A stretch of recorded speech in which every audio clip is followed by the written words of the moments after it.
helping people is at the forefront of your programming. Okay, you help people without them having to ask. You notice someone needs help, you automatically jump in to help. You feed the hungry, you clothe the poor, you volunteer some of your time at a shelter, you give to the less fortunate, to the needy.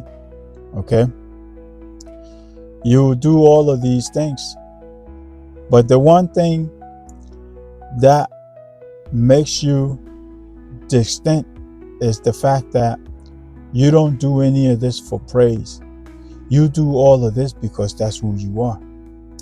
You don't do any of this for people to say thank you. You do all of this because that's who you truly are. You don't do all of this to get brownie points. You do all of this because it's within you, deeply ingrained within you. Okay, it's a part of your programming. All right, and so this is who you truly are.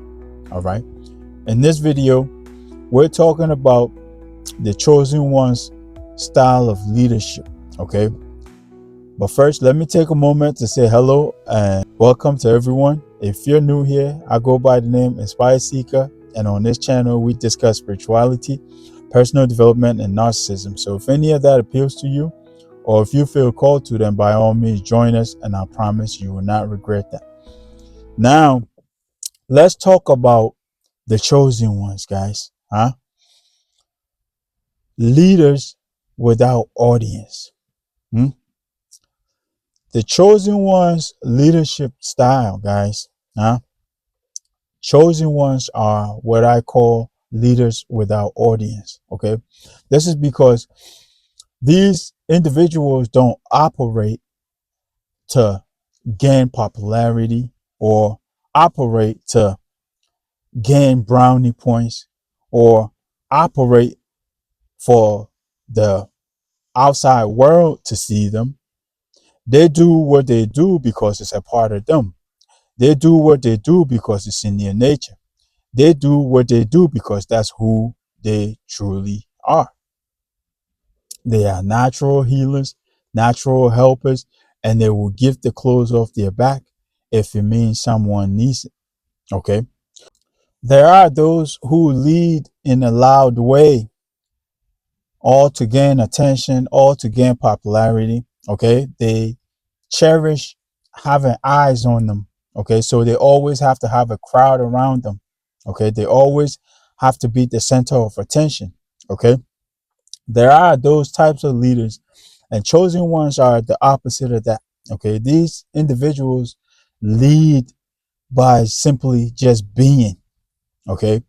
Chosen ones lead by simply just existing. All right. They don't have to try. They just have to be themselves. And in them being themselves, guys, they serve as mirrors to others. They cause others to adjust their steps. Okay. And so the chosen ones are not the type of individuals that you're going to find with a group of people, with a crowd of people, constantly having a crowd around them. Okay. Because they want to show that they have this influence, they have this power, they have this many followers. And that's not the idea of the chosen one, guys. Okay. The chosen ones actually don't operate that way. Okay. They don't seek attention. They do what they do because it's naturally who they are. It's a part of them to be that way. Even if we look around in society, it's quite difficult to find people who will voluntarily help you out, right? Help you out in whatever way. Okay. The chosen ones do these type of actions. They perform good deeds on a regular basis because it's naturally who they are. It's naturally embedded within them. Okay. So That's the difference. All right. You're not, it's difficult to find someone who's going to do something for you without expecting something in return. Okay. It's very difficult to find someone who's going to help you out without expecting something in return. All right. But the chosen ones are not that type of people. Okay. The chosen ones will voluntarily help you out for nothing. Okay. They do it. They will help you out because they're natural helpers. This is naturally what they do, is embedded in their in their programming. This is what they do naturally. Okay. So a chosen one will help you without expecting anything in return. All right. And that's another difference between chosen people and regular folks. All right. Like, regular person does something for you today, they may expect something tomorrow. Okay. A chosen person does something for you today, they're going doing another good deed for someone else tomorrow. Okay. They don't even forget about you. They do so many good deeds that they don't even keep track of what they're doing. You understand what I'm saying?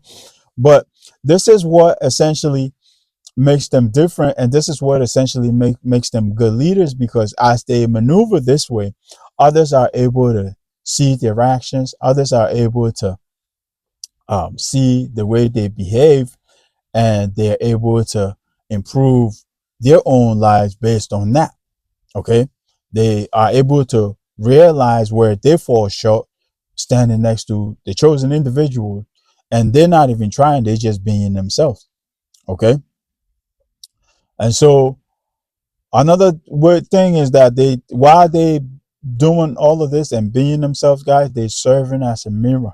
All right. I spoke about this a while back. Chosen ones serve as mirror to others, to the world, to those around you. Okay. So the way you're living and the way you're being, guys, others are watching you, observing you and the way you operate. And then they're comparing themselves and they're saying, okay, I need to improve in this area. I need to improve in that area. I need to improve in that area. Okay. So you are essentially making them feel a bit inferior. Okay. When they look at you, you mirroring them back to them. You mirroring them back to themselves. Okay. The way they should live. All right. And so they are able to realize their shortcomings and begin to work on them. Okay. And this is what makes chosen ones such powerful leaders, because number one, they don't lead for attention. Okay. They lead because they're natural leaders. Okay. Number two, they don't do good deeds because they want something out of it, or they want brownie points, or they want some attention. They do good deeds because naturally that's who they are. Okay. They do good deeds because naturally that's who they truly are deep down. It's deeply ingrained in their brain. It's deeply embedded in their programming. Okay. You're likely not going to find the chosen individuals constantly having a group of people around them because they want to show how much influence they have. Okay. That's not what the chosen individuals are. That's not how the chosen individuals operate. Okay. So to sum it all up, the chosen one's leadership style is sort of like the lighthouse. Okay. There's a guy named Michael from Our Everyday Lives, and he talks about the lighthouse. Okay. He says that the lighthouse does not go out and look for ships. The lighthouse just stays in place and stay lit. And then the ships will use that light to navigate and find them, right? Okay, so the chosen one's leadership style is essentially like the lighthouse. Okay, they just exist. Okay, they just be themselves, just by them being themselves without having to go out of their way and pretend to be this way or pretend to be that way. Just them being themselves, they are able to influence others. They are able to lead others. They are able to cause others to do better, to cause others to change. Okay, so if you consider yourself chosen, or if you are wondering if you were chosen, then you could see how you measure up with this. Okay, how do you lead? How do you operate? Okay, do you operate for attention, or do you operate because naturally that's who you are? So I hope I made it clear enough, guys. The chosen ones leadership style. Chosen ones leaders without audience. Okay, chosen ones leaders without audience. All right. Take a moment to share your thoughts and experiences in the comment section, and if there's anything you would like to add, by all means chime in. And if you find value in this, then by all means join us, and I promise you will not regret that decision. Other than that, I'll leave this here, guys. Until next time, peace, love, and more life.